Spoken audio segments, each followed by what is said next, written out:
ദുനിയാഗരി വലിയുള്ള ഖജാ തങ്ങളുടെ മാതാപിതാക്കൾ, ഭാര്യ, മക്കൾ, കുടുംബാദികൾ, മുശായിഖന്മാർ, മുരീദന്മാർ, അതേപോലെ തന്നെ സിദ്ദീഖിലൊക്കെ വ്രതങ്ങളും ഉസ്മാൻ തങ്ങൾ, അലിയാർ തങ്ങൾ, ഇബ്നു അബ്ബാസ് തങ്ങൾ, അബ്ദുൽ ഖറാർ തങ്ങൾ, സൽമാനുൽ ഫാരിസി തങ്ങൾ, അബ്ദുറഹ്മാൻ ഇബ്നു ഔഫ് തങ്ങൾ, ശറത്തുൽ മുബശ്ശിറീൻ ഖന്തഖിൽ ഖൈബറിൽ ത്വായിഫിലടക്കം വിശ്രമിക്കുന്ന എല്ലാ മഹാന്മാർ, ആദി നബി അലൈഹി സ്വലാത്തു വസ്സലാം മുതൽ കഴിഞ്ഞുപോയ ലോകത്ത് കഴിഞ്ഞുപോയ മുഴുവൻ നബിയാ മുർസലീങ്ങൾ, ദാക്കിരീങ്ങൾ, മാദിഹീങ്ങൾ, ശാക്കിരീങ്ങൾ, അതേപോലെ തന്നെ യാ റബ്ബി അല്ലാഹ് പുളിങ്ങം നിലമ്പറ കടയ്ക്കര മുത്തപ്പാറ പേരൂലരേരും തിരുവട്ടൂരും എന്നാമ കൊഞ്ചാലി ബുഖാരി മൗലൽ ബുഖാരി മമ്പറം തങ്ങൾ മുറുൽ ഖാദി തങ്ങൾ ഗുരു ഉസ്താദ് കുണ്ടൂർ ഉസ്താദ് സഞ്ജദ തങ്ങൾ സിയം അലിയില്ലായി തങ്ങൾ വടകരാജി തങ്ങൾ അന്തർപാപ സിറാജുദ്ദീൻ അലിയില്ലായി കടിലിങ്ങര ശൈഖ് സിയം അലിയില്ലായി മടവൂരി മദീന തങ്ങൾ മാടായിപ്പള്ളി ധർമ്മടം ശ്രീകണ്ഠാപുരം മാലിക് ദീനാറടക്കം മാടായിപ്പള്ളി ധർമ്മടം ശ്രീകണ്ഠാപുരം പഴയങ്ങാടി ചേരോത്ത് തല്ലിക്കുത്തു ബാബ ഉമർ സമർക്കന്തി തങ്ങളടക്കമുള്ളവർ ഇമാം ഷാഫി തങ്ങൾ, അബൂ ഹനീഫത്തുൽ കൂഫി തങ്ങൾ, അഹ്മദ് ബിൻ ഹംബൽ തങ്ങൾ, ഇമാം മാലിക് തങ്ങൾ, അഹ്മദ് അൽ ബദവി തങ്ങൾ, ഇബ്രാഹിം ദസുഖി തങ്ങൾ, ഇമാം നബി തങ്ങൾ, ഇമാം റംലി തങ്ങൾ, ഇമാം സുബിക്കി തങ്ങൾ, ഇബ്നു ഹജർ ലൈതമി തങ്ങൾ, സൈനുദ്ദീൻ മഖ്ദൂം അൽ മഅബരി തങ്ങൾ, ഇമാം ശാലിഅത്ത് തങ്ങൾ, ഇമാം ഷാദുലി തങ്ങൾ, ഇമാം മസൂരി തങ്ങൾ,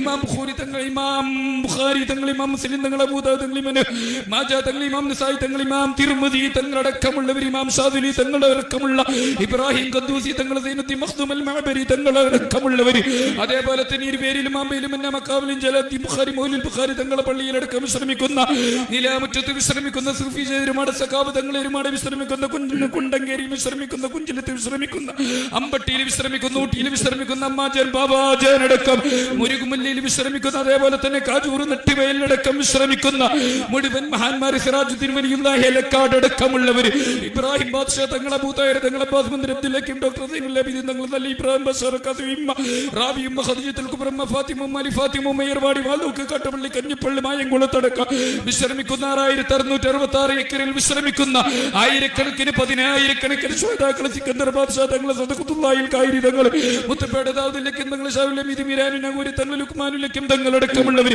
മഞ്ഞക്കുളത്തും അതേപോലെ തന്നെ യാ റബ്ബി എന്ന കൃഷ്ണാപ്പള്ളി കയൽപ്പെട്ടടത്തടക്കം വിശ്രമിക്കുന്ന മുഴുവൻ മഹാന്മാർ, ഭീമാപ്പള്ളി വിശ്രമിക്കുന്ന മഹദി അവറുകൾ, അതേപോലെ തന്നെ കവരത്തി മുഹമ്മദ് കാസിം വലിയുല്ലാഹി യാ റബ്ബി അലിയിൽ ബക്കരി തങ്ങളടക്കമുള്ള മുഴുവൻ മഹാന്മാർ, കടലിൽ പാപ എരിമലത്തുകളും പാപ യൂസുഫുൽ ഖാദിരി തങ്ങളും പാപ രാമന്തളിയിൽ, ചുരുക്കി പറഞ്ഞാല് അല്ലാത്തവരെല്ലാരും. ഇതാണ് പറയുന്നത് പ്രാർത്ഥന അള്ളാഹുവോട് മാത്രം. ഇവിടെ പ്രാർത്ഥന അള്ളാഹുവോട് മാത്രം എന്ന് പറഞ്ഞപ്പോ ഇതുപോലെയുള്ള തലയെക്കെട്ടുകാർ വന്നുകൊണ്ട് അല്ലാത്തവരെ മുഴുവൻ വിളിച്ച് നിലയിറക്കുകയാണ്. ഒരു നിലയിറങ്ങൂല, ഒരു കേൾക്കൂല, അവരത് കേൾക്കൂല എന്നുള്ളത് അള്ളാഹു പരിശുദ്ധ ഖുർആനിലൂടെ പറഞ്ഞിട്ടുണ്ട്.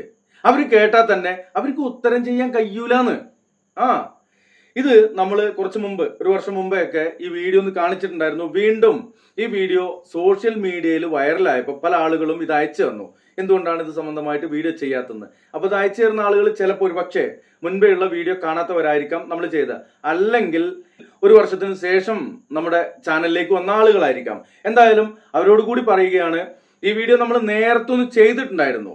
എന്നാൽ നമ്മൾ പറയുന്ന പ്രമേയം അത് ഇബ്ലീസിന്റെ പ്രമേയമല്ല, ഇവരെ പോലെ ശൈത്താന്റെ പ്രമേയവുമല്ല. നമ്മൾ പറയുന്നത് പ്രാർത്ഥന, ആരാധന, അത് അള്ളാഹുവോട് മാത്രം എന്നുള്ളതാണ്.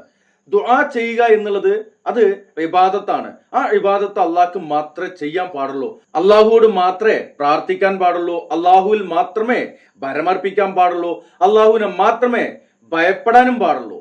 അപ്പോ നമ്മുടെ എല്ലാ വഴിപാടുകളും നേർച്ചകളും നമ്മുടെ പ്രാർത്ഥനകളും എല്ലാം അള്ളാഹുവിന് മുൻപിലായിരിക്കണം, അള്ളാഹുവോട് നേർക്കുനേരായിരിക്കണം. നമ്മുടെ തൊണ്ടക്കുഴിയോളം അടുത്തുള്ള അള്ളാഹുവിനെ വിളിച്ച് പ്രാർത്ഥിച്ചാൽ നമുക്ക് ഉത്തരം ലഭിക്കും.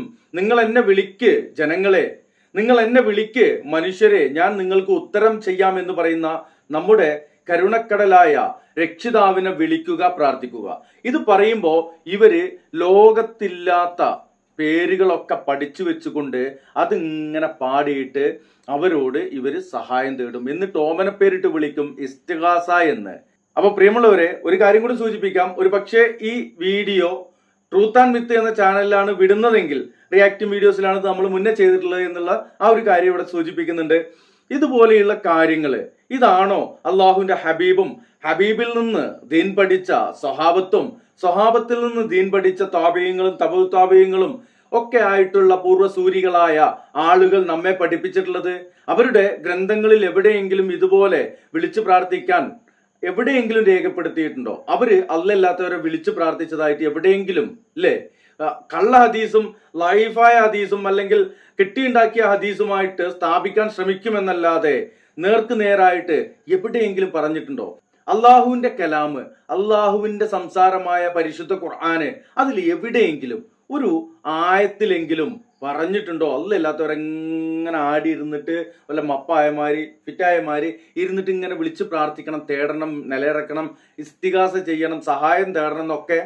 അപ്പൊ ചോദിക്കും, വഹാബി നീ അള്ളഹാനോട് മാത്രമല്ലേ സഹായം തേടുള്ളൂ, എന്നിട്ട് എന്തിനാണ് നീ ഡോക്ടറെ അടുത്ത് പോകുന്നത് എന്നൊക്കെ ചോദിക്കും. എന്റെ പൊന്നാര ചെങ്ങായിമാരെ, എവിടെ വിളിക്കണത് മുന്നിലിരിക്കുന്ന ഡോക്ടർമാരെയാണോ? ഹയാത്തിലുള്ളതോ മരിച്ചതോ എന്തോ ആവട്ടെ, ഡോക്ടർമാരെ പനിയും ഛർദിയും വന്നിട്ട് അല്ലേ കുറച്ച് മരുന്ന് എഴുതി തരിക, ഒരു ഇഞ്ചക്ഷൻ ചെയ്ത് തരി എന്ന് പറഞ്ഞിട്ട് ചെന്നിക്കുകയാണോ? അല്ലല്ലോ. അപ്പോ അതൊന്നും കൂടുതൽ പറയുന്നില്ല, അതൊക്കെ കുറെ പറഞ്ഞു കഴിഞ്ഞതാണ് എന്നുള്ള ഒരു കാര്യമുണ്ട്. ഇൻഷാ അല്ലാ, ആരോടാണ് പ്രാർത്ഥിക്കേണ്ടത്, ആരെയാണ് നാം വിളിച്ചു തേടേണ്ടത് എന്ന് പ്രതിപാദിക്കുന്ന ഒരു വീഡിയോ ഇതിന്റെ ബാക്കിൽ ചേർക്കുന്നുണ്ട്. അത് തീർച്ചയായിട്ടും നിർബന്ധമാണ്. ഇതുപോലെയുള്ള ഒരു മാരത്തൻ ദുആയൊക്കെ കേൾക്കുമ്പോൾ എന്താണ് ദുആ എന്ന് തിരിച്ചറിയാതെ പോകുന്ന ആളുകളുണ്ടെങ്കിൽ, ഇത് കാണുന്ന ആളുകളെ അല്ല ഉദ്ദേശിച്ചത്, ഒരു പക്ഷേ ഇത് നിങ്ങൾ ഷെയർ ചെയ്ത് കൊടുക്കുമ്പോൾ ആരെങ്കിലും ഈ രൂപത്തിലുള്ള പ്രാർത്ഥനകള് അതില് ശിർക്കാണ്, ബിദ്അത്താണ് എന്നുള്ളത് അറിയാത്ത ആളുകളുണ്ടെങ്കിൽ അവർ മനസ്സിലാക്കട്ടെ എന്താണ് യഥാർത്ഥ പ്രാർത്ഥന എന്നുള്ളത്. ഇൻഷാ അല്ലാഹ് ഒരു പ്രഭാഷണത്തിന്റെ ബാക്കിൽ ചേർക്കുന്നുണ്ട്, കാണുക, മനസ്സിലാക്കുക. അള്ളാഹു അനുഗ്രഹിക്കട്ടെ. അസ്സലാമു അലൈക്കും വറഹ്മത്തുള്ളാഹി വബറകാതുഹു. അള്ളാഹുവിനോടല്ലാത്ത ഒരു മഖ്ലൂഖിനോട് നിങ്ങൾക്ക് പ്രാർത്ഥിക്കാൻ അധികാരമില്ല. എന്തേ? 6 പ്രധാനപ്പെട്ട കാരണങ്ങൾ വിശുദ്ധ ഖുർആൻ പറഞ്ഞു. 1, അള്ളാഹുവിനോട് മാത്രമാണ് അമ്പിയാക്കന്മാര് പ്രാർത്ഥിച്ചത്. എല്ലാവരും ശ്രദ്ധിക്കുക. ഞാൻ എന്തിന് മുഹിയുദ്ദീൻ ഷെയ്ഖെ, ബദരീങ്ങളെ, റിഫായി തങ്ങളെ, സി.എം. മടവൂരെ വിളിക്കാത്തത്? ഈസാ നബിയെ, ഇബ്രാഹിം നബിയെ, യൂനുസ് നബിയെ നമ്മൾ വിളിച്ച് പ്രാർത്ഥിക്കാത്തത് എന്തുകൊണ്ടാണ്? അള്ളാഹുവോടാണ് മുഴുവൻ അമ്പിയാക്കന്മാരും പ്രാർത്ഥിച്ചത്.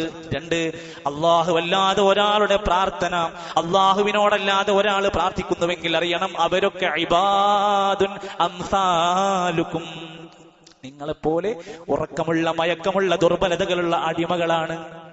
അവരൊക്കെ അടിമകളാണ്. 3, അല്ലാത്തവരോട് നിങ്ങൾ പ്രാർത്ഥിക്കുന്നുവെങ്കിൽ അവരൊക്കെ അശക്തരാണ്. ഒന്നും സൃഷ്ടിക്കാൻ, സ്വന്തം ശരീരത്തിന് ബാധിക്കുന്ന രോഗങ്ങൾ മാറ്റാൻ, സ്വന്തം മരണത്തെ പിടിച്ചു വെക്കാൻ കഴിവില്ലാത്ത അശക്തരാണ്. അവരോടെന്തിന് നിങ്ങൾ പ്രാർത്ഥിക്കണം? 4, അള്ളാഹുവിന് പുറമെ നിങ്ങൾ ആരെങ്കിലും വിളിച്ചു പ്രാർത്ഥിച്ചാൽ അവരത് കേൾക്കുകയോ അവരത് ഉത്തരം ചെയ്യുകയോ ഇല്ല എന്ന് 35-ാമത്തെ സൂറത്തിലെ 14-ാമത്തെ ആയത്ത്. 5, സൃഷ്ടിക്കാൻ യാതൊരു കഴിവുമില്ലാത്ത ദുർബലരായ പങ്കുകാരാണ് മനുഷ്യർ. അവരോടെന്തിന് നിങ്ങൾ ഇത് ആവശ്യപ്പെടണം?